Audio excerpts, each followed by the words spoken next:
اللهم صل على محمد وعلى آل محمد كما صليت على إبراهيم وعلى آل إبراهيم إنك حميد مجيد اللهم بارك على محمد وعلى آل محمد كما باركت على إبراهيم وعلى آل إبراهيم إنك حميد مجيد الحمد لله وحده الصلاة والسلام على من لا نبي بعده السلام عليكم ورحمة الله وبركاته প্রিয় দর্শক, কাছে দূরে দেশ ও বিদেশে যে যেখানে অবস্থান করছেন সকলকে জানাই আমি আমার আন্তরিক সালাম, শুভেচ্ছা, অনেক অনেক অভিনন্দন। প্রিয় দর্শক, পবিত্র শাবান মাস হচ্ছে আরবি মাসের অষ্টম মাস। এই পবিত্র শাবান মাসের পরেই হচ্ছে পবিত্র রমজান মাস। তো প্রিয় দর্শক, পবিত্র শাবান মাসের আমল কি? এই মাসে আমাদের করণীয় কি? কি আমল করতে হয়, কি ইবাদত করতে হয়, কিভাবে রোজা রাখতে হয়? পবিত্র শাবান মাসে রোজা রাখার নিয়ম কি? পবিত্র শাবান মাসে আমরা কি দোয়া করব? তো প্রিয় দর্শক, বিস্তারিত আজকের ভিডিওতে আলোচনা করব ইনশাআল্লাহ। তো প্রিয় দর্শক, ভিডিওর শেষ পর্যন্ত থাকুন এবং শাবান মাসে আমাদের করণীয় কি, কি আমল করতে হবে, কিভাবে ইবাদত করতে হবে, কি দোয়া করতে হবে, এই বিষয়গুলো সম্পর্কে আজকের ভিডিও থেকেই অবগত হয়ে যান। তো প্রিয় দর্শক, বুখারী এবং মুসলিম শরীফের হাদিস বর্ণনাকারী হযরত আয়েশা রাদিয়াল্লাহু তাআলা আনহা। হযরত আয়েশা রাদিয়াল্লাহু তাআলা আনহা হচ্ছেন উম্মুল মুমিনিন, অর্থাৎ বিশ্বনবী সাল্লাল্লাহু আলাইহি ওয়াসাল্লামের স্ত্রী। 619 খ্রিস্টাব্দে বিশ্বনবী সাল্লাল্লাহু আলাইহি ওয়াসাল্লামের সঙ্গে মা আয়েশা রাদিয়াল্লাহু তাআলা আনহার বিবাহ হয়। মাত্র 13 বছর বিশ্বনবী সাল্লাল্লাহু আলাইহি ওয়াসাল্লামের সঙ্গে সংসার করার সুযোগ হয়েছিল মা আয়েশা রাদিয়াল্লাহু তাআলা আনহার। মা আয়েশা রাদিয়াল্লাহু তাআলা আনহা তিনি শুধু বিশ্বনবী সাল্লাল্লাহু আলাইহি ওয়াসাল্লামের বিবি ছিলেন না, তিনি একজন বড় মাপের মুহাদ্দিস ছিলেন, হাদিস বিশারদ ছিলেন, হাদিসের পণ্ডিত ছিলেন। কেননা বিশ্বনবী সাল্লাল্লাহু আলাইহি ওয়াসাল্লামের চলে যাওয়ার পর যখন সাহাবায়ে কিরামদের মধ্যে কোনো সমস্যা দেখা দিত এবং তেনারা কোনো সমাধান খুঁজে পেতেন না, তখন তেনারা সকলেই মা আয়েশা রাদিয়াল্লাহু তাআলা আনহার দ্বারস্থ হতেন এবং মা আয়েশা রাদিয়াল্লাহু তাআলা আনহা সেই সমস্যার সমাধান তিনি করে দিতেন।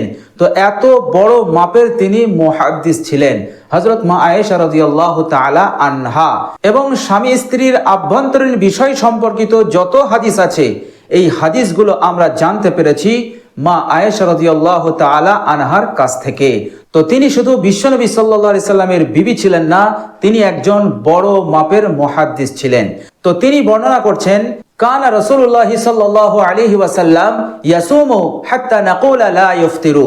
মা আয়েশা রাদিয়াল্লাহু তাআলা আনহা বলছেন যে রাসূলুল্লাহ সাল্লাল্লাহু আলাইহি সাল্লাম যখন রোজা রাখা শুরু করতেন, তিনি রোজা রেখেই যেতেন। আর আমাদের ধারণা হয়ে যেত, আমরা নিজেদের মধ্যে বলাবলি করতাম যে হয়তো রাসূলুল্লাহ সাল্লাল্লাহু আলাইহি ওয়াসাল্লাম আর রোজা ভাঙবেন না, এবার থেকে তিনি রোজা রেখেই যাবেন। আবার যখন রাসূলুল্লাহ সাল্লাল্লাহু আলাইহি ওয়াসাল্লাম রোজা ভেঙে দিতেন, ওয়া ইফতিরু, ইফতার করতেন, তখন আমরা নিজেদের মধ্যে বলাবলি করতাম হাত্তা নাকুলা লা ইয়াসুমু, যে হুজুর পাক সাল্লাল্লাহু আলাইহি ওয়াসাল্লাম আর হয়তো কখনোই রোজা রাখবেন না। অর্থাৎ রাসূলুল্লাহ সাল্লাল্লাহু আলাইহি ওয়াসাল্লাম যখন রোজা রাখা শুরু করতেন তখন আর ভাঙতেন না। আবার যখন তিনি রোজা ভাঙতেন তখন অনেক দিন অতিবাহিত হয়ে যেত, তারপর আবার তিনি রোজা রাখতেন। এটা ছিল রাসূলুল্লাহ সাল্লাল্লাহু আলাইহি সাল্লামের জীবনের মামুল, যা মা আয়েশা রাদিয়াল্লাহু তাআলা আনহা বর্ণনা করছেন। তারপর মা আয়েশা রাদিয়াল্লাহু তাআলা আনহা বলছেন, ওমা রাআইতু রাসূলুল্লাহ সাল্লাল্লাহু আলাইহি ওয়াসাল্লাম ইস্তাকমালা সিয়ামা শাহরিন কাত্তু ইল্লা রমজান। মা আয়েশা রাদিয়াল্লাহু তাআলা আনহা বলছেন, আমি কখনোই রাসূলুল্লাহ সাল্লাল্লাহু আলাইহি ওয়াসাল্লামকে রমজান মাস ছাড়া বাকি 11 মাস প্রতিদিন রোজা রাখতে আমি কখনোই দেখিনি। অর্থাৎ রাসূলুল্লাহ সাল্লাল্লাহু আলাইহি ওয়াসাল্লাম কোনো মাসে গোটা মাস রোজা রাখতেন না, রমজান মাস ছাড়া। যেহেতু রমজান মাস হচ্ছে রোজার মাস এবং রমজান মাসে রোজা হচ্ছে ফরজ, এই রমজান মাসে রোজা ছাড়া তিনি কোনো মাসে প্রতিদিন রোজা রাখতেন না। মা আয়েশা রাদিয়াল্লাহু তাআলা আনহা বলছেন, এটা আমি কখনোই দেখিনি। এর অর্থ হচ্ছে রাসূলুল্লাহ সাল্লাল্লাহু আলাইহি সাল্লাম প্রত্যেক মাসে রোজা রাখতেন, কিন্তু পুরো মাস রোজা রাখতেন না। মাসের প্রতিদিন তিনি রোজা রাখতেন না, কিন্তু প্রত্যেক মাসে তিনি রোজা রাখতেন। মা আয়েশা রাদিয়াল্লাহু তাআলা আনহা বলছেন, ওয়ামা রাআইতুহু ফি শাহরিন আকসারা মিনহু সিয়ামান ফি শাবানা। মা আয়েশা রাদিয়াল্লাহু তাআলা আনহা বলছেন, তবে শাবান মাস যখন আসতো তিনি এত বেশি রোজা রাখতেন, এত বেশি রোজা রাখতেন, যা অন্য মাসে এত বেশি রোজা রাখতেন না। এটা মা আয়েশা রাদিয়াল্লাহু তাআলা আনহা বলছেন যে আমি শাবান মাসে রাসূলুল্লাহ সাল্লাল্লাহু আলাইহি সাল্লামকে অন্য মাসের তুলনায় সবচাইতে বেশি রোজা রাখতে দেখেছি। এর দ্বারাই বোঝা যাচ্ছে বিশ্বনবী সাল্লাল্লাহু আলাইহি সাল্লাম যখন শাবান মাস আসতো তিনি যে আমলটা সবচাইতে বেশি করতেন সেটা হচ্ছে রোজা। মা আয়েশা রাদিয়াল্লাহু তাআলা আনহা বলছেন অন্য মাসের তুলনায় শাবান মাসে সবচাইতে বেশি রোজা রাখতেন। অফির রিওয়ায়াতিন, অন্য রিওয়ায়াতে এসেছে মা আয়েশা রাদিয়াল্লাহু তাআলা আনহা বলছেন কানা ইয়াসুমু শাবানা কুল্লাহ, বিশ্বনবী সাল্লাল্লাহু আলাইহি সাল্লাম পুরো শাবান মাসেই তিনি রোজা রাখতেন।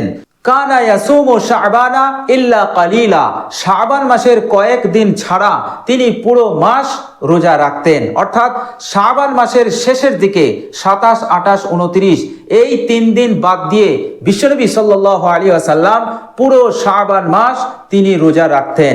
বুখারী মুসলিম শরীফের হাদিস, বর্ণনাকারী হযরত আয়েশা রাদিয়াল্লাহু তাআলা আনহা। সুতরাং বোঝা গেল শাবান মাসে আমাদের করণীয় যেটা সেটা হচ্ছে বেশি বেশি রোজা রাখা।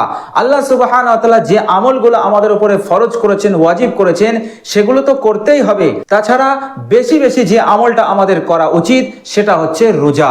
বিশ্বনবী সাল্লাল্লাহু আলাইহি সাল্লাম এই রোজাটাই বেশি রাখতেন পবিত্র শাবান মাসে। তো প্রিয় দর্শক, সম্ভব হলে শাবান মাসের প্রত্যেকটা দিন আপনি রোজা রাখতে পারেন। যদি সম্ভব না হয় তাহলে শাবান মাসের 13, 14, 15 তারিখ এই 3 দিন অবশ্যই রোজা রাখবেন। কেননা বিশ্বনবী সাল্লাল্লাহু আলাইহি ওয়াসাল্লাম প্রত্যেক আরবি মাসের 13, 14, 15 তারিখের রোজা ছাড়তেন না। এটাকে আইয়ামে বীজের রোজা বলে। তো আইয়ামে বীজের রোজা বিশ্বনবী সাল্লাল্লাহু আলাইহি ওয়াসাল্লাম কখনোই ছাড়তেন না। সুতরাং শাবান মাসের 13, 14, 15 তারিখ এই 3 দিন রোজা অবশ্যই রাখবেন। কেননা একদিক দিয়ে আইয়ামে বীজের রোজাও হয়ে যাবে, আবার পবিত্র শাবান মাসের রোজাও হয়ে যাবে। অর্থাৎ দুটো সুন্নত আপনার আদায় হয়ে যাবে। আরো যদি সম্ভব হয় তা শাবান মাসের প্রত্যেক সপ্তাহে সোমবার এবং বৃহস্পতিবার এই দুটো দিন রোজা রাখতে পারেন। তো এইভাবে করে আপনি রোজা রাখবেন। আরো যদি সম্ভব হয় আরো বেশি রোজা রাখতে পারেন।